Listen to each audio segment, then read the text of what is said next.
സംസ്ഥാനത്തെ വർദ്ധിപ്പിച്ച വൈദ്യുതി ചാർജ് കുറയ്ക്കണമെന്നാവശ്യപ്പെട്ടുകൊണ്ട് കോൺഗ്രസ് പള്ളുരുത്തി ബ്ലോക്ക് കമ്മിറ്റിയുടെ നേതൃത്വത്തിൽ പനങ്ങാട് KCB ഓഫീസിലേക്ക് മാർച്ചും ധർണയും സംഘടിപ്പിച്ചു. ധർണാ സമരം പള്ളുരുത്തി ബ്ലോക്ക് പ്രസിഡന്റ് NP മുരളീധരന്റെ അധ്യക്ഷതയിൽ തൃപ്പൂണിത്തുറ MLA ശ്രീ K ബാബു അവർ ഉദ്ഘാടനം ചെയ്തു. DCC general secretary Sherin Varghese മുഖ്യ പ്രഭാഷണം നടത്തി. സുധാംബിക ടീച്ചർ, സഹകരണ bank president KM Devadas, block panchayat മെമ്പർമാരായ ജോളി പൗത്തിൽ, ജോസ് വർക്കി, ബ്ലോക്ക് ഭാരവാഹികളായ MD Bose, Sathyan, AJ Santhosh, SI Shaji, TS Sajeesh Kumar, Jayan Joseph, Sunny Thannikkottu എന്നിവർ സംസാരിച്ചു.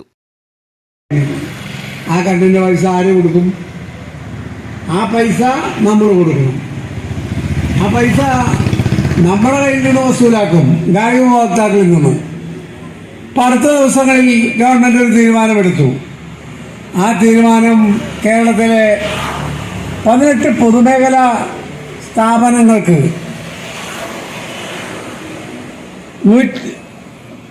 18 പൊതുമേഖലാ സ്ഥാപനങ്ങൾക്ക് 272 കോടി രൂപയുടെ നൽകുന്ന കറണ്ട് ചാർജിൻ്റെ വില വർദ്ധിപ്പിച്ചു. പൊതുമേഖലാ സ്ഥാപനങ്ങളുടെ കെടുകാര്യസ്ഥയുടെ ഫലമായി അതിന് വരുത്തുന്ന നഷ്ടം സർക്കാർ എഴുതിത്തള്ളാൻ തീരുമാനിച്ചു. അതിൻ്റെയും ഭാരം ജനങ്ങളുടെ തലയിലാണ് വന്നു വിടുന്നത്. അതുപോലെ പിണറായി സർക്കാർ വന്നതിന് ശേഷമില്ല പുതിയ നിലവിൽ കരാർ ഒപ്പിട്ട പദ്ധതികൾ ഒന്നും തന്നെ മുന്നോട്ട് കൊണ്ടുപോകാൻ സാധിക്കുന്നില്ല. ഈ 778 മെഗാവാട്ടിൻ്റെ 128 പദ്ധതികളാണ് ഉൽപാദനം ആരംഭിക്കാതെ ഇപ്പോഴും. നമ്മൾക്കറിയാം, പിണറായി വിജയന്റെ നിയമങ്ങൾക്കനുസരിച്ച് സ്വന്തം കുടുംബാംഗങ്ങളുടെ പേരിൽ മറ്റും അഴിമതി നടത്തിക്കൊണ്ടിരിക്കുന്ന ഒരു മുഖ്യൻ, നമുക്കറിയാം, അവരുടെ പാർട്ടിയിൽ തന്നെ എല്ലാവരെയും അടിച്ചമർത്തിക്കൊണ്ട് അത്തരം ഒരു പ്രവർത്തന ശൈലിയാണ് പിണറായി വിജയൻ സർക്കാർ നടത്തിക്കൊണ്ടിരിക്കുന്നത്.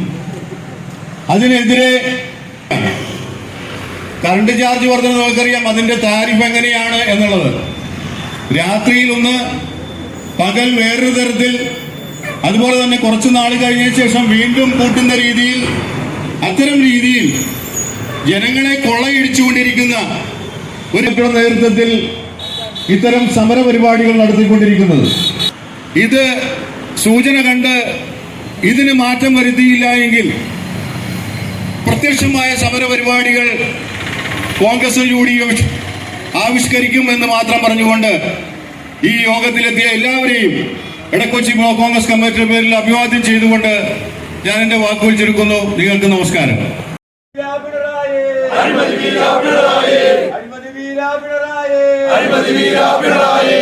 രാജിവെച്ചു പുറത്തു പോകൂ, വൈദ്യുതി ചാർജ് വർധനവും പിൻവലിക്കുക, ജനങ്ങളെ ജീവിക്കാൻ അനുവദിക്കുക.